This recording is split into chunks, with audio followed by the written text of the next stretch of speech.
Bem, irmãos, paz seja convosco. Como a irmã perguntou aqui acima, né? O que diz a Bíblia sobre a vaidade? Se existe aquela pessoa sempre querer aparecer e ser melhor do que os outros, ou sentimentos de superioridade, passar batom, pintar unha, usar brincos. Sempre foi uma preocupação das mulheres, né? E de homens também que regem trabalhos das igrejas com relação ao comportamento das vestes, e do ornamento da mulher e do homem também. Como eu fiz parte de duas igrejas bem diferentes no sistema religioso, eu tenho bem assim um pouco uma visão ampla do comportamento tanto de um lado como do outro. Eu comecei a minha vida na fé, né, na Igreja Assembleia de Deus, que é uma igreja bem tradicional nesses aspectos, né? De prezar por simplicidade, né? Pela não vaidade, né? Pela não valorização muito da aparência, pelo menos assim era, hoje já não, tá? Mas a princípio, as raízes da Igreja Assembleia de Deus, por exemplo, são muito, como Deus é amor também, são muito conservadoras com relação a isso, como a Cristã no Brasil. Então são igrejas que sempre prezaram em dizer que no seio da igreja não deveria haver esses tipos de vaidades que caracterizam vaidades do mundo. Era assim que se entendia. E é assim que o mundo que nós conhecemos, pelo menos o nosso país, foi ensinado por muito tempo. Que mulheres cristãs, tinham que ser simples como a pomba e prudentes como as serpentes, né? A simplicidade da pomba.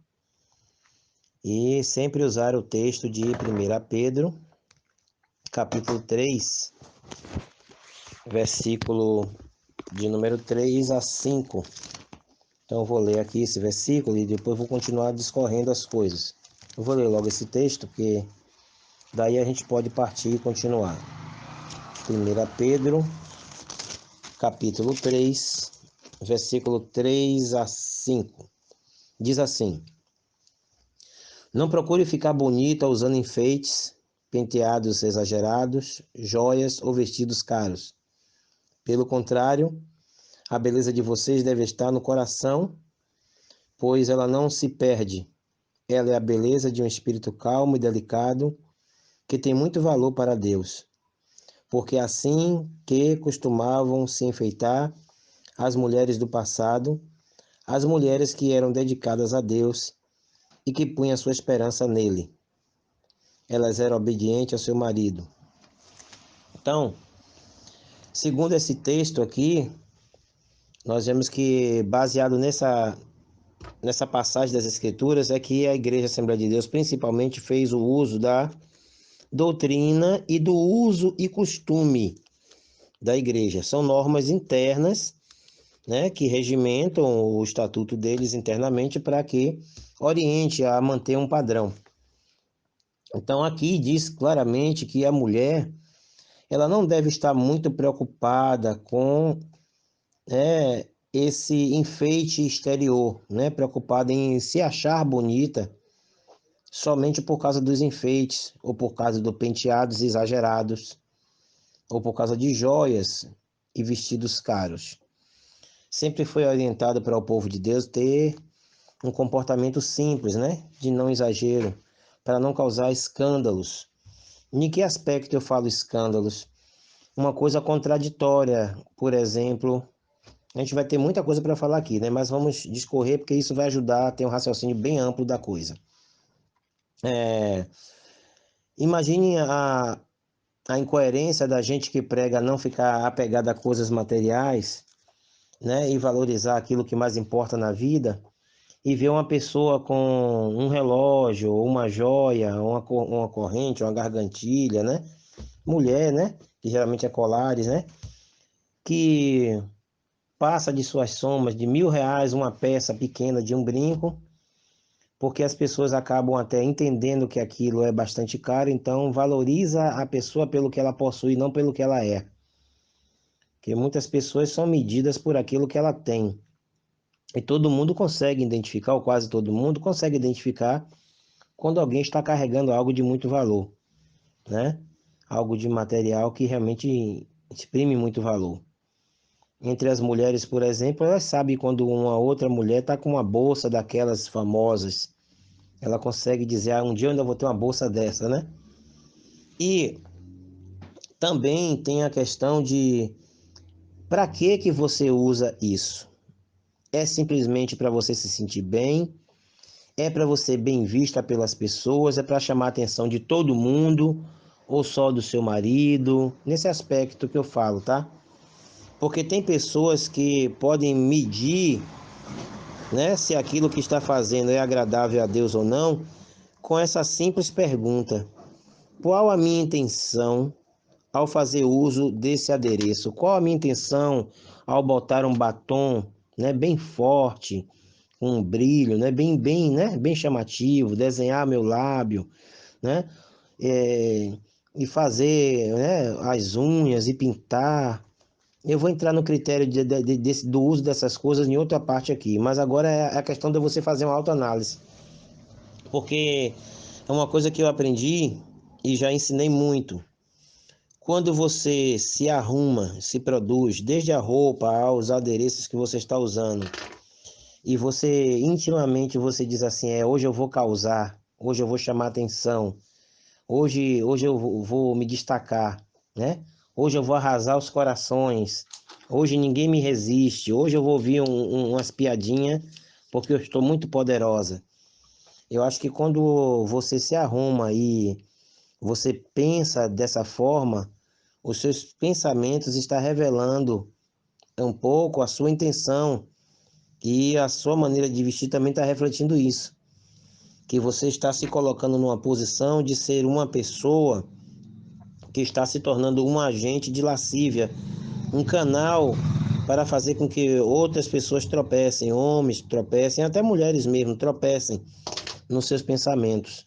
Você está fazendo isso não para você se sentir bem, mas para que você talvez seja bem aceita pelas pessoas, porque as pessoas que não se arrumam muito na sociedade que nós estamos vivendo, né, que está à nossa volta, ela não valoriza as pessoas que vivem em simplicidade. São poucas as pessoas que dão valor a isso.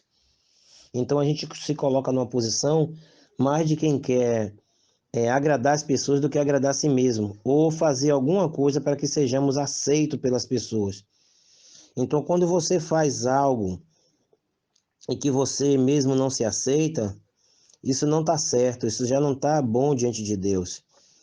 Por exemplo, às vezes você se arruma bem, coloca uma joia, coloca algo, mas se alguém fizer alguma crítica e dizer não gostei dessa roupa, não gostei desse batom, não gostei desse brinco, a pessoa geralmente já se aborrece, já se contraria.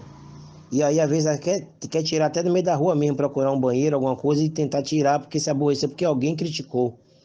Então, isso prova que a pessoa muitas vezes não usou aquilo porque se sentiu bem, usou aquilo para ter aprovação. E como não teve aprovação ou houve alguma crítica, a pessoa já se aborrece, já quer tirar, já quer se livrar daquilo ali. Às vezes ela recebe até 5 elogios, por exemplo, mas ela recebe uma crítica. Aquela crítica já às vezes já é o suficiente para fazer com que ela desista de usar aquele adereço, né, ou usar aquela joia, ou batom, o que seja. Então aqui diz o conselho do versículo 4, que sua beleza deve estar onde? No seu coração, pois essa beleza do coração não se perde. Ela é a beleza de um espírito calmo e delicado e que tem muito valor para Deus. Então, se você quer realmente ficar bonita, a primeira pessoa que a gente tem que ficar bonita é para Deus. E não tem coisa melhor do que uma pessoa, mesmo sem batom, sem maquiagem, sem nada, na sua simplicidade, ter um sorriso alegre, ter um semblante leve.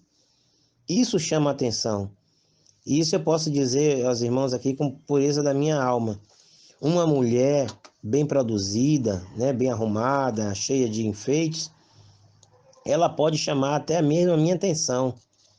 Mas eu posso com certeza dizer aos irmãos que, vou dizer 90%, 95% daquilo que me chama a atenção quando eu vejo uma mulher muito arrumada e muito bem produzida, não são desejos puros.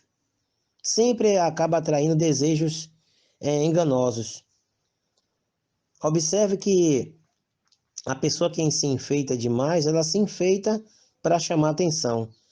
Mas depois que ela consegue o que quer, na hora que ela vai para uma intimidade, se essa for o ponto final dessa pessoa, nesse caso, naquela hora, daquele momento, né, mais íntimo, ela já não vai precisar mais disso, que ninguém vai ficar lá admirando a gola, o batom ou cabelos, nada disso. Então, na verdade, às vezes a beleza estética, né, aparente de maquiagens não passa de uma mera isca, né, para outras pessoas. Claro que eu não, tudo, irmão, é com equilíbrio, nem muito, nem tão pouco. É equilíbrio. A pessoa não vai andar descabelada, não vai andar sem procurar um creme para melhorar alguma coisa que está, né, de anormal na sua pele, tem uma pele que está ressecada. Existem produtos que ajudam. Isso não vai impedir a pessoa de se cuidar. Mas exagerar, como aqui está dizendo até no texto, ainda adiante, né, o versículo de número 5, diz que o enfeite dela não seja, não, o versículo 3, né? Penteados exagerados, joias ou vestidos caros. Às vezes até as mulheres mesmo ficam medindo uma a outra para ver, né, como é que ela está. Então, na Assembleia de Deus, por exemplo, sempre prezou-se por uma simplicidade há anos atrás. Hoje em dia já praticamente a coisa ficou tão misturada que até eles que estão no sistema e que preservavam muito isso já não aplicam. Por quê? Porque a maioria das mulheres dos pastores se produzem muito, vão a salões, né, que antigamente nem sequer isso faziam. Então houve uma crítica e uma reivindicação das demais irmãs, porque via que se a mulher do pastor está desse jeito, por que eu não posso? Então começou a se soltar um pouco esse costume que era entre eles, né? Então, eu, por exemplo, me interessei pela minha esposa, né? Que eu já estou há 26 anos casado. Eu me interessei pela simplicidade dela. Tinha outras meninas que realmente de vez em quando se enfeitavam dentro da igreja, mesmo não podendo, mesmo tendo normas. Mas quem me chamou a atenção foi a simplicidade dela. Ela não andava bagunçada, mas era uma pessoa que ela mostrava autenticidade.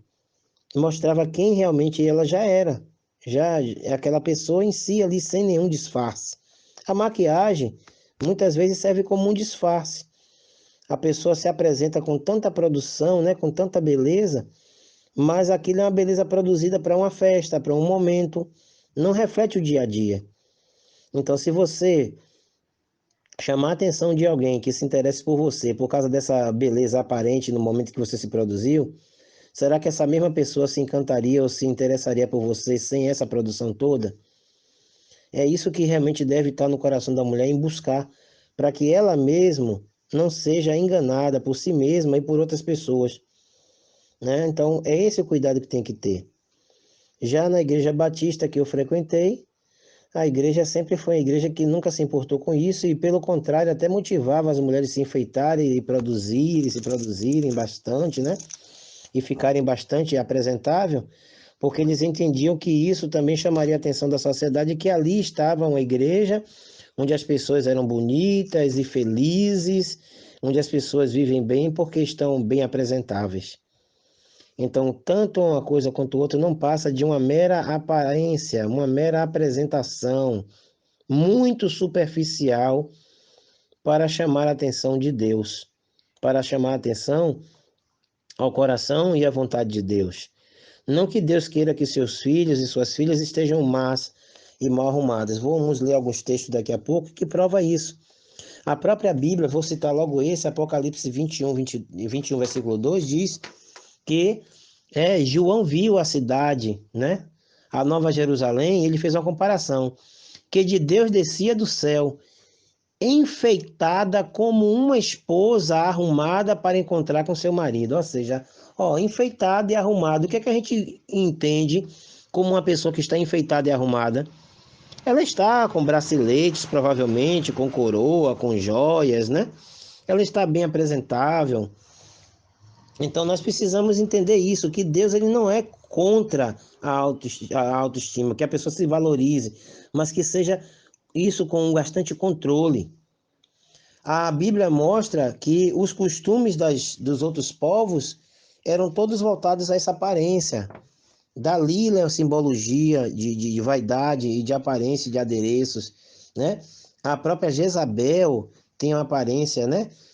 A Bíblia em Provérbios mostra como o comportamento da prostituta, como ela se enfeita para seduzir, para chamar atenção. Então tem várias passagens bíblicas que mostram simplesmente que as pessoas, quando se enfeitavam, elas se envaidecem de tal forma que elas acabam se corrompendo. A própria palavra de Deus mostra uma profecia do profeta, não lembro se Jeremias ou Isaías agora, Deus dizendo que enfeitou Jerusalém, né? E botou adereço sobre ela, e ela ficou muito bonita, mas ela se envaideceu e foi atrás de outros amantes. Quer dizer, muitas vezes acontece isso. Eu conheci, por exemplo, um casal que a mulher não tinha muito, não se cuidava muito, mas o marido dela, ele trabalhava com salão, ele trabalhava com beleza estética. Ele casou com uma pessoa que tinha essa profissão. O homem produziu ela, deixou ela muito bem bonita, muito bem apresentável. O que é que ela fez? Ela, em vez de valorizar o marido que fez aquilo por ela, ela resolveu se engraçar com outro, com um amante. Imagine que coisa. Então Deus disse a mesma coisa. Você se envaideceu, eu te enfeitei, te adornei para você agora me trair. Então, às vezes, as pessoas confundem essa autoestima e muitas vezes a pessoa nem está precisando daquilo, ela está mais preocupada com o que os outros vão pensar, com o que as pessoas vão julgar, que a sociedade vai aprovar ou não vai aprovar, se uma empresa vai aceitar ou não. Não estamos aqui querendo radicalizar, só estou mostrando a situação. Mas a Igreja Batista mesmo incentivava as pessoas a se produzirem, e às vezes até demais. E aí eu via naqueles cultos, mesmo sendo um sistema, que às vezes tinha realmente aquele momento de clamor, de oração, e as pessoas impediam-se de se quebrantar para poder não estragar a maquiagem. Quer dizer, a maquiagem pronta e arrumada para não estragar valia mais do que um quebrantamento diante de Deus. Então são coisas que a gente acaba colocando na balança. Então, irmão, eu vou falar tecnicamente aqui, vou até postar alguns vídeos aqui, né? Falando sobre unha pintada, sobre a questão de batom, que são produtos industrializados e que muitas vezes a mulher não pesquisa e faz muito mal. A simbologia do batom, o formato que o batom é feito, tem uma simbologia sexual, sensual, né? O passar do batom em público tem uma conotação sensual, uma apologia, né? A uma prática de imundícia sexual.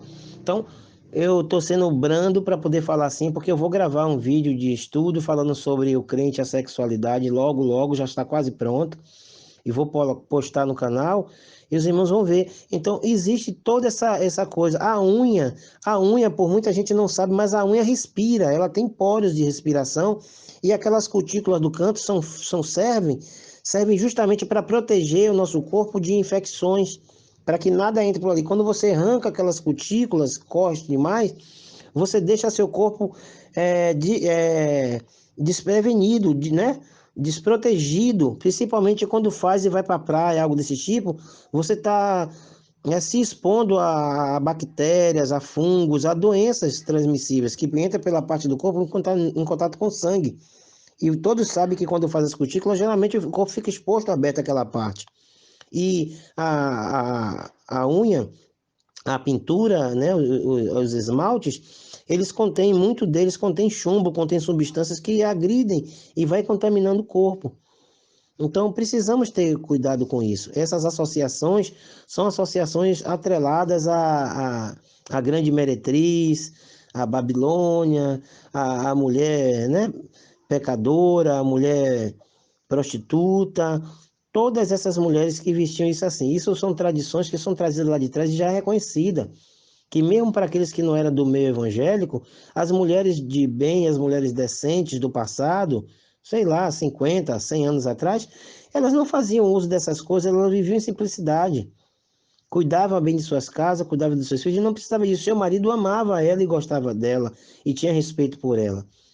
Então, a maioria das vezes que o homem acaba até o quê? Traindo a sua esposa, Ele trai porque a mulher se produziu lá fora e seduziu. Mas porque ela seduziu, ela é bonita, então agora a mulher que é decente, ela vai fazer isso também e ficar de forma vulgar? Assim como uma mulher, né, entre aspas, perdida, ela põe um homem a perder, se você se comportar como ela, o que é que vai fazer você ser diferente dela? Porque você é uma mulher casada e direita? Então, essas coisas têm que ser ponderadas em nossa mente para a gente entender. Qual o objetivo de eu me produzir dessa forma? Qual o objetivo de eu, né, ficar? É para eu realmente ter uma melhor estima, eu me sentir bem? Ou porque eu fico com medo das críticas e da censura das pessoas? Eu estou buscando a aprovação das pessoas. A palavra de Deus nos ensina a ser simples, como está aqui nesse texto. Porque assim, versículo 5, porque assim se acostumava a enfeitar as mulheres do passado, de forma simples, no coração. As mulheres que eram dedicadas a Deus, as que punham a sua esperança no Senhor. Elas eram obedientes ao seu marido, né? Aí mostra aqui depois exemplos que Sara foi assim, obedecia a Abraão, chamava dele de meu senhor, né? Havia um respeito, então não há necessidade de ficar preocupado com o posicionamento do mundo, contanto que a gente fique enfesado na nossa mente com aquilo que a palavra de Deus diz. Eu vou passar outros versículos bíblicos no próximo áudio para não ficar tão grande como já ficou, né?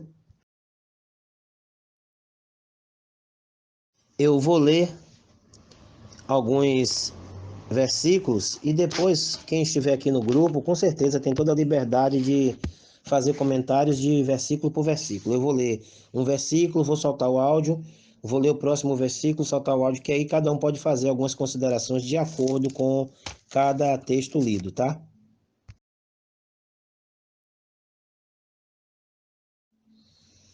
Vamos para Provérbios capítulo 9, versículo 13 e 14. Provérbios 9, versículo de número 13 a 14. Diz assim o versículo: A falta de juízo é como uma mulher espalhafatosa, tola e sem vergonha. Ela senta-se à porta de sua casa ou num banco no lugar mais alto da cidade e grita aos que passam preocupado com seus negócios. Gente, entre gente tola, e diz às pessoas que não têm juízo: a água roubada é melhor, é mais gostosa. O pão roubado é mais saboroso. Mas os convidados dela não sabem que aqueles que vão à sua casa morrem e os que entram já estão nas profundezas do mundo dos mortos. Aqui está mostrando uma mulher espalhafatosa, né? Ele diz que a falta de juízo é como uma mulher espalhafatosa, né? A mulher espalhafatosa e tola e sem vergonha. Então, a mulher que se veste de forma sensual, que se enfeita demais, que faz penteados exagerados que chamam a atenção. Até uma mulher consegue ser vaidosa, irmão, e sensual até no jogar dos seus cabelos para alguém. Costumo ver nas ruas, às vezes a gente vem andando com carro, e eu percebo isso muito com carro. Eu já tive carros que chamaram a atenção, né? Carros bem arrumados. Eu já tive uma caminhonete, né? Logo no auge que lançou a Fiat Toro. Então eu passava com um carro desse no lugar sozinho, sem minha esposa, sem ninguém dentro do carro. Eu percebia que algumas mulheres olhavam e até jogavam os cabelos, né? Fazer aquele charme para chamar a atenção.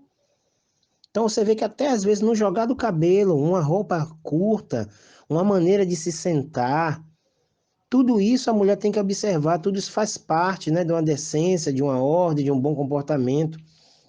E isso atrelado às argolas, aos anéis, aos pingentes, isso já é um perigo. Eu não posso transformar isso numa doutrina, claro, mas eu aconselho como um pastor que as mulheres procurem viver o mais simples possível em relação a essas aparências estéticas. Entendeu? Porque às vezes se prende tanto com isso que esquecem de cuidar realmente do que importa, né? Esquecem realmente de dar atenção àquilo que é bom. Quantas vezes a vaidade da mulher se tornou, em vez de se tornar uma coisa positiva no lar, se tornou uma coisa ruim. Para se arrumar para sair, o camarada chega, perde até a paciência e diz: ah, desisto, não vou sair mais não. Demorou demais. Entendeu? Então, tem coisas que assim, tem pessoas que gastam dinheiro naquilo que não é bom o tempo todo. E fez o cabelo, escovou no salão ou com algum amigo, alguém conhecido. Aí não passa nem uma semana, vou escovar de novo. Uma semana escovar de novo. Quer dizer, quando vai ver, R$ 80, R$ 50, toda hora, toda hora. Para manter uma aparência de uma coisa, sem necessidade. E às vezes tem coisas essenciais que são importantes em casa e não consegue realizar, porque para manter-se numa vaidade, para manter-se. E muitos cremes usados prejudicam também, né? Então vamos lá, fiz um comentário aqui sobre esse texto, vamos para o próximo texto. 1 Timóteo, capítulo 2, versículo 9.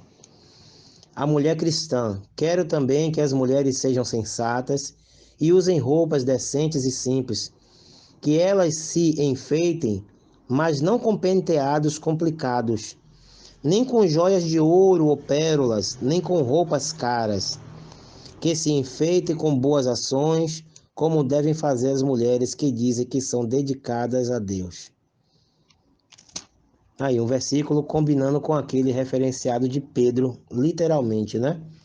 Uma palavra sendo confirmada de Paulo, orientando Timóteo a ensinar, né, a igreja. Então, tá aqui, né? Sensatas, roupas decentes, simples. Ele diz que elas se enfeitem, ele afirma que elas se enfeitem, mas não com penteados complicados, nem com joias de ouro ou de pérolas, nem com roupas caras. Então, ele está falando de uma simplicidade, de um adorno, de um enfeite, mas que seja uma coisa que não seja tão chamativa. É o conselho bíblico. Torno a dizer, eu particularmente aconselharia a não fazer uso nenhum, mas eu não posso transformar isso em uma doutrina, nem posso oprimir ninguém nesse aspecto, entendeu? A minha esposa, irmão, é bem simples, ela não faz uso de joia, nunca usou brinco, já fez uma maquiagem leve num casamento, numa festa de casamento, na nossa festa de 25 anos de casada, ela fez uma maquiagem e às vezes até, algumas vezes ela exagerou um pouquinho assim, deu aquela caprichada na maquiagem e eu não me sinto bem. Por incrível que pareça, eu não me sinto bem. E se fosse por causa da maquiagem, do uso de joia dela que fosse me segurar, eu já tinha largado ela há muito tempo. Entendeu? Eu tô com ela o tempo todo e acho ela linda e amo minha esposa, respeito, admiro, né? Tanto fisicamente, esteticamente, como interiormente. Todos nós temos falhas, sim, tem, ela tem os defeitos dela, eu também tenho meus defeitos, né? Mas a amo e com a simplicidade que ela sempre viveu. E eu nunca oprimi ela. Ela tem o cabelo dela comprido, gosta. Quando precisa, né? Quando acontece alguma coisa que ela precisa tirar uma pontinha, acertar os cabelos dela, ela acerta o cabelo dela, não oprimo. Nunca exigi que tivesse cabelo longo demais, nem curto demais. Eu deixo que ela seja livre para isso.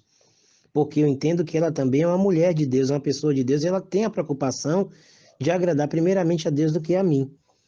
Então, fica meio incoerente um cristão de falar simplicidades e fazer uso de roupas e joias e coisas muito caras. Vamos para o capítulo de Isaías 61, versículo 10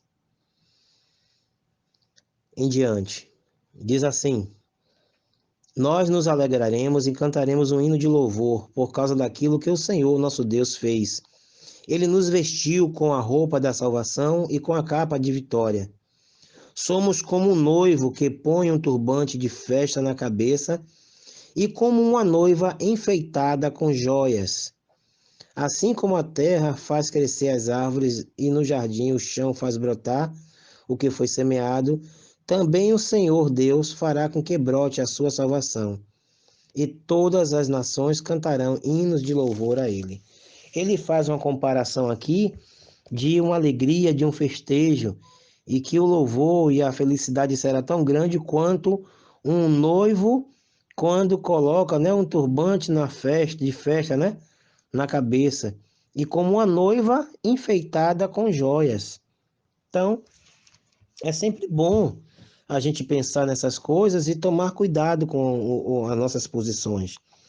Existem pessoas também que não observam, compram joias com símbolos esotéricos, aquelas argolas parece mais um bambolê, né? Um anel enorme que toma praticamente a maçã do rosto toda na lateral da orelha, rasgando a orelha, né?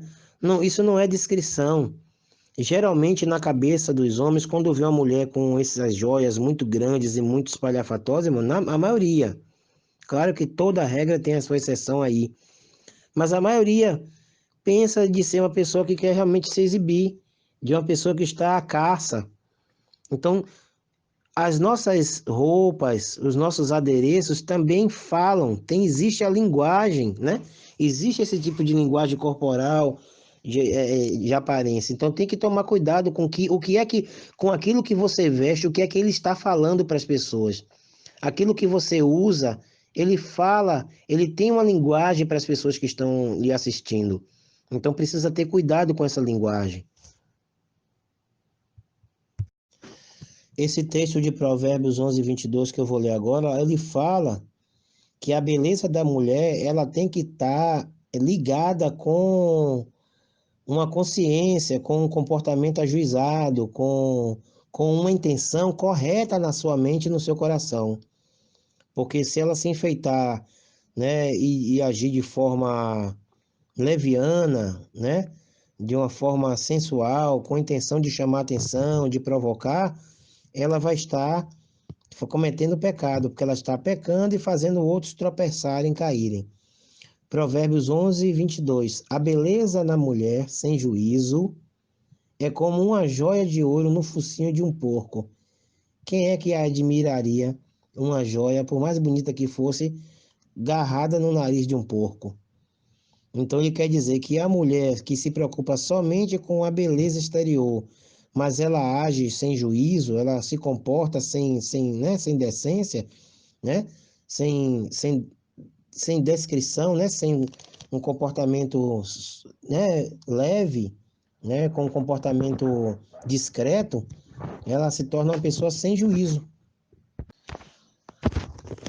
Êxodo capítulo 35, a partir do versículo 20, nós vamos ver o povo trazendo ofertas para fazer, né,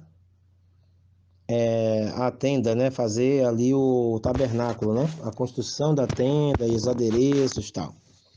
Então, o povo de Israel, né, Êxodo 35, versículo 20 em diante. Então o povo de Israel foi para casa e todos os que de fato queriam voltar, todos os que queriam voltaram trazendo uma oferta para o Senhor, a fim de que a tenda da presença de Deus, o Senhor, fosse construída. Eles trouxeram tudo o que era necessário para a adoração e para fazer as roupas do sacerdote. Vieram homens e mulheres, todos com muita boa vontade, e trouxeram fivelas, brincos, anéis, pulseiras e todo tipo de objetos de ouro. E essas ofertas foram dedicadas ao Senhor. E também trouxeram como oferta linho fino, fios de lã de azul, púrpura vermelha, tecidos feitos de pelos de cabra, peles de carneiro, tingidos de vermelho e peles finas. Todos os que podiam dar trouxeram prata e bronze como oferta ao Senhor. Também tinham madeira e de acácia que podiam ser usadas para qualquer trabalho. Todas as mulheres habilidosas trouxeram o que havia feito, fios de linho fino e fios de lã azul, púrpura vermelha. Então, o texto segue, mas aqui já é o suficiente. Algumas pessoas dizem que o povo, nesse momento, ofertou ao Senhor, né, joias, e as mulheres ofertaram, né, brincos, anéis, porque eles faziam uso dessas joias. Mas esse texto de Êxodo, fica claro que o povo tinha pouco tempo caído já, né, saído do Egito. Eles tinham saído da terra do Egito recentemente, né? Não tinha tanto tempo que tinha saído, e o povo não tinha esse costume. E um povo escravo no Egito, irmão, será que eles tinham tempo de ficar se enfeitando? Será que eles tinham esses direitos de se adornarem como pessoas nobres? Como pessoas que tinham condições de ter alguma coisa? Com o estado de miséria que eles viviam, até com a ração controlada por Faraó? Mas a Bíblia deixa claro que quando o povo de Deus foi sair em vista a última praga, a 10ª praga, Deus deu ordem a Moisés que todo o povo de Israel fossem na casa dos egípcios e pedissem tudo que tivessem, ouro, prata, bacias, o que eles tivessem, que eles pagassem, que eles dessem a eles como, né, recompensa por todos aqueles anos que eles sofreram na terra do Egito.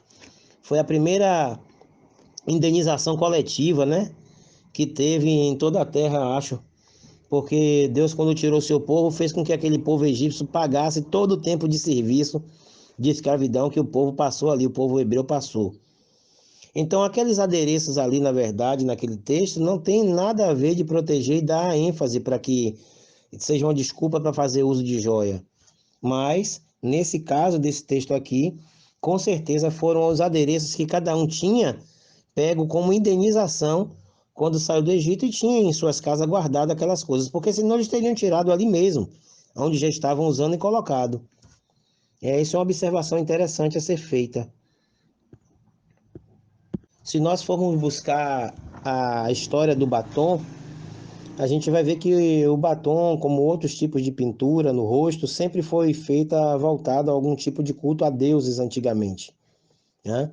E quando, lá mais para frente, as mulheres que viviam naqueles cabarés passaram a usar esse tipo de enfeite, que era o batom, né, desse adereço na boca, as mulheres decentes não usavam para não ser confundidas com mulheres decentes, né, com mulheres indecentes, né? As mulheres prostitutas usavam e as mulheres que eram mulheres direitas, decentes, né, na maneira de falar, elas não usavam para não ser confundidas. E às vezes até as prostitutas, quando saíam sem se enfeitar, elas eram ridicularizadas e criticadas pelas mulheres decentes, porque dizia, tá querendo se passar por uma mulher correta, mas você é uma mulher, né, à toa, mulher da vida, uma mulher prostituta que vende seu corpo, etc. Então, essa é uma das conotações. Eu gostaria que vocês realmente, não vou botar foto aqui nesse sentido, mas observassem. Geralmente a maioria dos formatos das pontas do batom, e se eles realmente não têm uma conotação sexual, irmão, isso não é feito à toa, isso não é feito de qualquer jeito.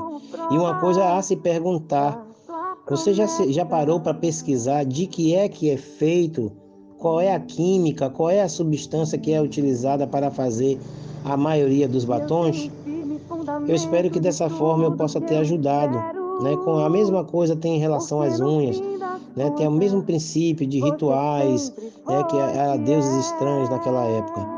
Então eu espero que a irmã, não só a irmã, mas todos aqueles que aqui compartilharam, possam buscar o equilíbrio, né? Dessas coisas. E se você se sente bem não usando, irmão, não se preocupe com quem vai criticar. Não tem por que se preocupar. Se você se sente bem com o uso discreto, decente, que seja feito. Uma coisa que eu aprendi aqui, já junto com os irmãos e com a Igreja de Deus e com o presbítero Flávio, né?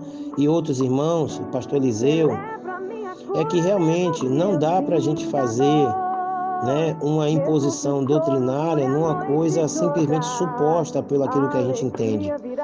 Então a Bíblia não dá respaldo para que eu diga é proibido, mas a Bíblia está apontando como as mulheres antigamente se vestiam, como elas se enfeitavam, que eram com simplicidade.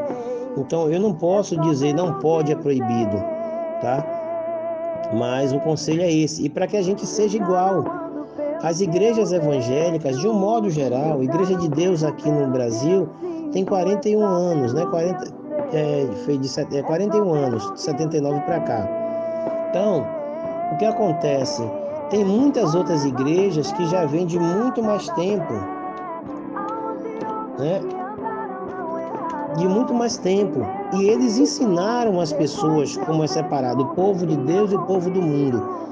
E até o povo do mundo diz, crente não usa batom, crente não usa brinco, crente não se veste com mulher de calça, crente não... Criou-se na sociedade, já quase que como uma cultura no nosso país, o comportamento dos crentes. E hoje, para a gente desconstruir isso, tem que ter muito cuidado para não criar um choque e a gente não perder também identidade. Porque se eu digo, olha, irmão, os irmãos da Igreja de Deus, fiquem à vontade, quem quiser usar, use, quem não quiser usar, não use. Aí, ou seja, uns vão usar, outros não vão usar. Não vai ficar parecendo que perdeu a identidade? Vamos dizer que eu sou pastor da Igreja de Deus, né? Sou um presbítero de uma congregação da Igreja de Deus aqui em Una, Bahia. E aqui eu consigo conscientizar as pessoas que eu vou arrebanhando para que as mulheres não façam uso de joias, não use nada, seja simples. Mas aí o pastor Eliseu, tendo esse entendimento da palavra também, abre concessões para que as irmãs usem. Aí um dia, uma irmã da minha igreja aqui, da minha congregação aqui, minha congregação não é minha igreja, né? Na congregação a qual eu estou responsável, tem necessidade de se mudar para São Paulo. Chega lá, ela vai encontrar as irmãs todas enfeitadas e ela simplesinha. Vai ver problema ou não vai? Para ela e para as outras. Vai dizer, essa irmã acha que é mais santa do que a gente. E ela vai dizer, misericórdia, eu estou na Babilônia. E se vier uma irmã de lá toda enfeitadinha, arrumadinha, como foi orientada pelo pastor presbítero Eliseu e pastor Eliseu, para vir ficar junto comigo aqui em Una, ela vai se sentir incomodada ou não vai? Isso, só eu que estou pintada aqui, estou me sentindo totalmente, né, desencaixada desse grupo aqui. Então, por isso que é importante, como a Bíblia mostra em Atos, que todos eram unânimes, né? Todos estavam juntos, havia um consenso. Então isso é muito bom quando a gente consegue chegar a um denominador comum, não por obrigação, mas que haja um entendimento. Que esses conselhos também possam ser aperfeiçoados, né? Não por um homem, um presbítero na igreja, mas que as mulheres mais experientes, a minha esposa, que já é esposa de um pastor, de um presbítero, a irmã Jube, a esposa do pastor Eliseu, quem sabe se puder ter acesso, outras mulheres mais antigas, né? Aí, né, na igreja, que tem entendimento, que ensine as mais novas sobre essas coisas e tenham esse comportamento cristão, né? Nós sabemos que o tempo da vinda do Senhor está próximo, mas a gente não sabe quanto ainda. E enquanto isso, nós temos que estar o quê? Orientando, ensinando, para que as pessoas possam crescer de forma saudável com a vida espiritual na presença do Senhor. Leva-me pela estrada da fé, aonde outros que andaram não erraram. Primeiro eu piso, depois eu vejo. Sim, eu confio, porque a fé